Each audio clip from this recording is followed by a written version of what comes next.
irmãos a abrirem as suas Bíblias em Jeremias, no capítulo 33. Jeremias 33, 3. Amém? Amém. Todos encontrando, né? Jeremias 33, 3 é um texto muito conhecido, decorado já na escola bíblica dominical, né? As criancinhas desde pequenininho começam a decorar esse versículo, né? Jeremias 33, 3 diz assim: clame a mim e eu responderei, e lhe direi coisas grandiosas e insondáveis que você não conhece. Novamente, clame a mim e responder-te-ei, e anunciar-te-ei coisas grandes e firmes que não sabes. Amém? Podem se assentar. É um privilégio termos essa palavra, né? Clame a mim. É o próprio Deus falando que nós devemos chegar diante dele, clamar, pedir. É uma ferramenta que Deus nos concede, que é a ferramenta da oração e do clamor e da súplica. Imagine todas essas palavras: oração, clamor, súplica, petição, tem uma conotação, cada uma delas um pouco diferente, mas indica o fato de que você pode chegar diante de Deus. E é também uma ordem, e ele diz: ó, clame a mim, porque existem aqueles que clamam ao homem, que clamam aos ídolos. Israel hoje está me falando da origem de alguns santos, né, da Igreja Católica, que são inventados aí pela cabeça dos homens, e tem pessoas que clamam a esses que foram inventados. Mas o Senhor diz: clame a mim. E quando nós clamamos ao Senhor, nós temos uma promessa, que Ele vai nos responder. Clama a mim e responder-te. E não importa a situação que você esteja, você deve clamar ao Senhor. Tem algumas situações que a Bíblia nos ensina, de homens que clamaram ao Senhor e estavam em situação assim, limite na vida deles. Um deles é o Jonas, lembra que o Jonas fugiu, queria fugir do Senhor, da presença do Senhor, desceu até Jope, entrou num barco, deu aquela tempestade, lembram? Jogaram ele do barco, ele foi engolido por um grande peixe, ele estava nos portais da morte, no ventre do peixe. Se nós vamos ler lá em Jonas, a situação em que ele estava, quando ele clamou ao Senhor. Em Jonas, no capítulo 2, diz assim, ó: dentro do peixe, Jonas orou ao Senhor, o seu Deus, e disse: em meu desespero clamei ao Senhor, e Ele me respondeu. Olha, em que situações nós podemos clamar ao Senhor? O Jonas estava na barriga do peixe. Diz a palavra que ele estava envolvido com algas, e ele já estava pensando que ia morrer. Ele diz assim: estava nos portais do Hades, nos portais da morte, nos portais do inferno. No versículo 7 do capítulo 2 diz assim: quando a minha vida já se apagava, eu me lembrei de ti, Senhor, e a minha oração subiu a ti, ao teu santo templo. Não existe situação, olha a situação do Jonas, não existe situação que nós possamos estar enfrentando, que não tenhamos a oportunidade de olhar para o Senhor, clamar ao Senhor, tendo a certeza de que Ele vai ouvir. E era alguém que estava fugindo do Senhor. Eu me lembro também do rei Ezequias. Lembram dele? O profeta Isaías entra no palácio e diz assim: arruma aí a tua casa, porque põe em ordem a sua casa, a sua vida, porque morrerás, não viverás. E o que o rei fez? Ele se voltou para a parede. Ele começou a clamar ao Senhor. Ele falava: Senhor, lembra-te de mim. Lembra-te daquilo que eu fiz. Me abençoa. Ele chorou diante do Senhor. E o que aconteceu? O profeta Isaías estava indo embora. E antes dele se distanciar, Deus falou ao profeta Isaías: volta lá, porque eu ouvi o clamor do rei. E eu lhe considerei, eu lhe concederei mais anos de vida, 15 anos. Ele clamou ao Senhor. O Senhor o ouviu, o atendeu, e aquela situação impossível, ela foi transformada. Graças a Deus, glória a Deus.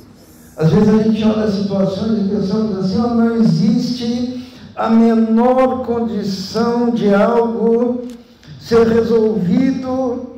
Nós vemos nossos familiares às vezes partindo, indo a caminho do inferno, uma vida destruída, uma vida acabada, e a gente pensa: não, esse indivíduo pecou demais, esse indivíduo fez coisas erradas, esse indivíduo fez pactos com demônios, esse indivíduo entrou numa situação de criminalidade, esse indivíduo é um drogado, um viciado, é um bandido. Não tem jeito. O que Deus fala?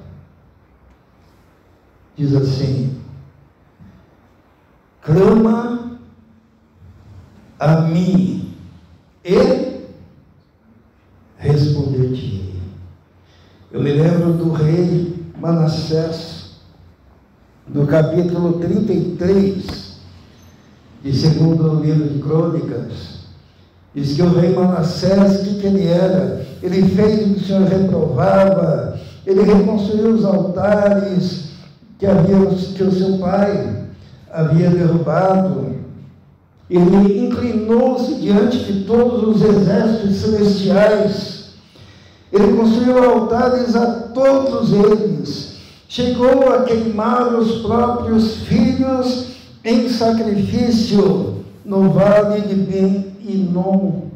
Queimar os filhos em sacrifício aos demônios. Diz a palavra no versículo 6, que ele praticou feitiçaria, adivinhação, magia, recorreu a médiuns, aos que consultavam espíritos, fez o que o Senhor reprovava. É um indivíduo que desceu o pior que alguém pode descer nessa vida em termos de depravação, de destruição moral, de iniquidade, de culpa aos demônios, pegando seus filhos e queimando para os demônios. E o que aconteceu? Ele foi capturado, levado com ganchos para a Síria. E nós poderíamos pensar num indivíduo tal como esse, Manassés, isso daí não tem jeito. Mas o que aconteceu? No versículo 12, quando ele estava naquela situação, sendo aprisionado e levado em cativeiro, diz a palavra que em sua angústia ele buscou o Senhor, o seu Deus, humilhou-se muito diante do Deus dos seus antepassados. Quando ele orou, o Senhor o ouviu e atendeu o seu pedido, e o trouxe de volta a Jerusalém e a seu reino. E assim Manassés reconheceu que o Senhor é Deus. Clama a mim, clama a mim, e responder-te-ei. Existiria uma situação mais impossível do que a situação de Manassés? Talvez você pense aí, não sei, não conheço a situação de cada um, mas um filho, um parente, um amigo, perdido. E você pensa, não tem jeito. Teve jeito para Manassés. E na sua angústia, ele clamou. E Deus o ouviu e o restaurou. Quantos outros casos, né? Nós podemos lembrar de Silas e Paulo, na prisão, no cárcere interior, nus, depois que apanharam, amarrados no tronco, e lá naquele lugar, eles oraram, cantaram hinos ao Senhor, clamaram ao Senhor, e um terremoto os livra, e começa ali um grande avivamento. Eu creio que a igreja, pastor, a igreja de Filipos, né, a igreja dos Filipenses, é um exemplo para nós. Sabe por quê? Quando a gente pensa que aquela igreja nasceu de uma situação tão inusitada, né?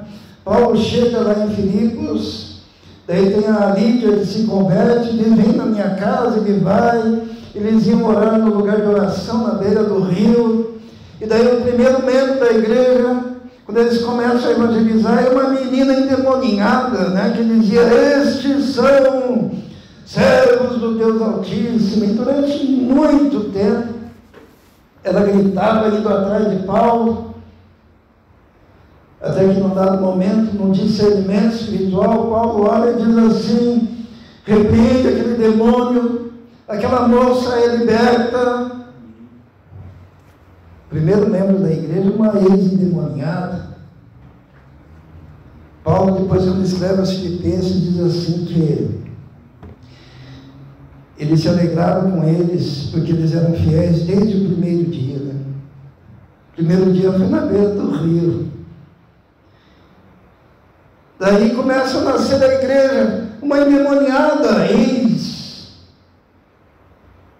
liberta. Mas por causa dela ele vai para a cadeia, vai preso, ele é aceitado, ele Silas, porque ele precisava do segundo membro da igreja, pastor. E quando eles oram, clamam, aquele terremoto, as celas se abrem, e o carcereiro quer se matar. Segundo membro da igreja, um suicida. Que tal? Um suicida. Paulo diz, não faça isso, não faça isso. Estamos todos aqui. Os outros membros da igreja também estão aqui prontinhos. Que eram os companheiros que estavam presos, né? Porque os presos não fugiram. Ficaram ali, ouviram o testemunho, ouviram a mensagem. Paulo fala para o carcereiro, crê no Senhor Jesus Cristo, serás salvo, tu e a tua casa. Paulo entra na casa dele, prega, batiza. Igreja boa, pastor, tem Tereza endemoniado, bandido convertido, né? Prostituta liberta. Às vezes a gente idealiza demais, né? A gente tem que ser tão pecadores quanto nós. Mas tudo começou porque na angústia da prisão, Paulo e Silas, o que eles fizeram? Clamaram, oraram, falaram com o Senhor. Glória a Deus. Clama a mim e responder-te. Jeremias 33, no versículo 3, clama a mim e responder-te. O contexto dele nos fala por que nós recebemos uma resposta tão boa de Deus. Então vamos lá no capítulo 32 de Jeremias, no versículo 26. Diz assim: a palavra do Senhor veio a mim, dizendo: eu sou o Senhor, o Deus de toda a humanidade. Há alguma coisa difícil demais para mim? É a esse Deus que nós devemos clamar. A palavra do Senhor veio a ele e disse: não tem nada difícil para mim. Por acaso tem alguma coisa difícil demais? Por isso que ele liberta Jonas, por isso que ele liberta Manassés, por isso que ele liberta o rei Ezequias, por isso que ele liberta Paulo e Silas, por isso que ele libertou você, por isso que ele me libertou, porque não há nada difícil para o Senhor. Em Jeremias 33, diz a palavra de Deus, no versículo 1, Jeremias estava preso no pátio da guarda, quando o Senhor lhe dirigiu a palavra pela segunda vez. Na primeira vez foi para dizer: tem uma coisa difícil demais para mim. Na segunda vez foi: clame a mim e responder-te. E na terceira vez, no versículo 19, diz assim, do capítulo 33: o Senhor dirigiu a palavra a Jeremias. Assim diz o Senhor: se vocês puderem romper a minha aliança com o dia e a minha aliança com a noite, de modo que nem o dia nem a noite aconteçam no tempo que lhe está determinado, então poderá ser quebrada a minha aliança com o meu servo Davi. E nesse caso, ele não mais terá um descendente que reine no seu trono. Sabe o que Deus está falando? É para clamar a Ele, porque só é possível Ele falhar se algum dia a aliança que Ele fez com o dia e com a noite parar de existir. Enquanto existir a humanidade, diz lá em Gênesis, haverá dia e noite. E o argumento usado por Deus aqui: se algum dia essa aliança com o dia e com a noite parar de existir, se as estações do tempo pararem de existir, daí sim, nesse dia, você pode ficar com medo. Você pode parar de clamar. Porque enquanto houver dia e noite, a minha palavra contigo será fiel. Nós não temos por que temer. No versículo 23 do capítulo 33, o Senhor dirigiu a palavra a Jeremias de novo. Quarta vez, né, nesse período aqui de tempo. E ele diz assim: você reparou que essas pessoas estão dizendo que o Senhor rejeitou os 2 reinos que tinha escolhido? Daí ali, no versículo 25, diz assim: assim diz o Senhor, se a minha aliança com o dia e com a noite não mais vigorasse, se eu não tivesse estabelecido as leis fixas do céu e da terra, então eu rejeitaria o meu povo. É por isso que o Senhor diz: o quê? Clama a mim, porque eu vou te responder. O pastor fez agora há pouco um momento de oração de cura. Está escrito aqui, ó. Clama, que eu respondo. Mas a promessa é maior ainda. Já vou encerrar, irmãos. A promessa é maior, porque diz assim: clama a mim, responder-te-ei, anunciar-te-ei coisas grandes e firmes que não sabes. Clama a mim, responder-te-ei o quê? Anunciar-te-ei coisas grandes e firmes que não sabem. Sabe o que significa isso? Se você tiver esse tipo de comunhão em oração, clamor, busca, o Senhor se revela. E Ele conta para você coisas grandes e firmes que você não sabe. Uma boa tradução que nós temos é que Deus, se você andar nessa fidelidade com Ele, Deus vai contar para você os seus segredos. Às vezes você não entende por que você está passando algumas coisas. E quando você clama ao Senhor, confia no Senhor, a promessa é: eu vou te contar os meus segredos. Eu vou te revelar coisas grandes e firmes que você não sabe. Por isso a intimidade com Deus é tão importante.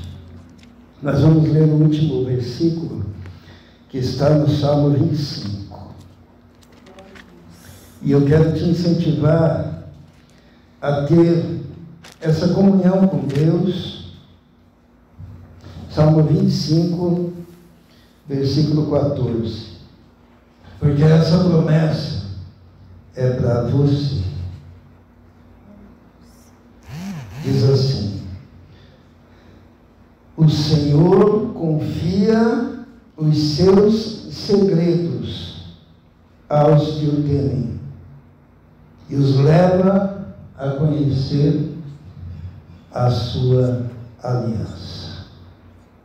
Eu não sei como é que está a tradução dos irmãos. Intimidade do Senhor é para os que o temem. Eu acho mais bonita ainda essa tradução. A intimidade do Senhor.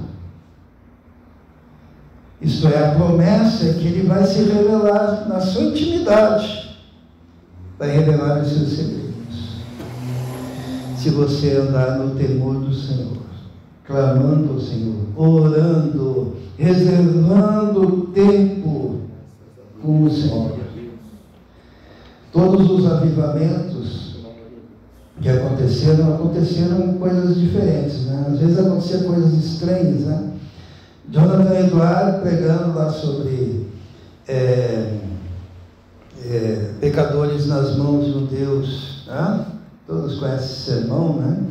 As pessoas se agarravam porque sentiam o chão se abrindo, medo da condenação, clamando misericórdia. Mas quando você vê um outro avivamento, acontece diferente. Mas se todos os avivamentos foram diferentes, tinha uma coisa em comum.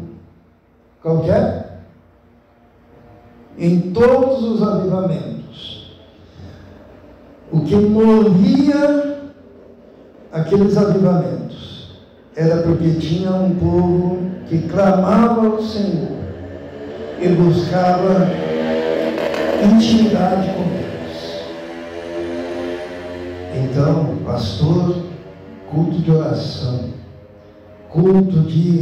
hoje é o culto da unção, culto de libertação, seja lá o nome que for, põe o povo de joelho, para clamar ao Senhor. Por quê? Clama a mim e responder-te, e lhe mostrarei a minha intimidade, os meus segredos. Amém.